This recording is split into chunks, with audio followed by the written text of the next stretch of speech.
কোনোদিন কাবাঘরের সামনে গেলে বা কোন আত্মীয় স্বজন গেলে বলবেন, কাবাঘর দেখার সাথে সাথে প্রথম যখন কালো অংশটা চোখে পড়বে, যখন আপনি মসজিদে হেরমের গেট দিয়ে ঢুকবেন, যখন ওই Fahad gate, king Fahad gate আছে, যখন ঢুকবেন, অনেক আল্লাহ আমাকে অতটুক সম্পদ দিও না যে সম্পদ পেলে তোমাকে ভুলে যাব। আল্লাহ আমাকে তুমি অতটুক সম্পদ দাও যেটা পেলে আমি সচ্ছলতার সাথে, ইজ্জতের সাথে পরিবার নিয়ে তোমার দরবারে নামাজের সিজদায় শুকরিয়া আদায় করতে পারো। আল্লাহ আমাকে এমন সম্পদ দিও না যে সম্পদের কারণে আমার সন্তানেরা, ছেলে মেয়েরা একজন আরেকজনের দুশমন হয়ে যাবে।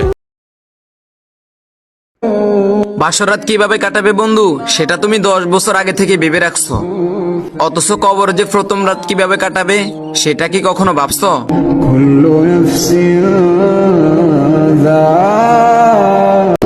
এই সাদা কাপড় পরে যখন উমরা করতে যাই তখন বারে বারে একটা কথাই ভাবি, এই সাদা কাপড় পরে ছাড়তে হইবা আমার শখের বাড়ি।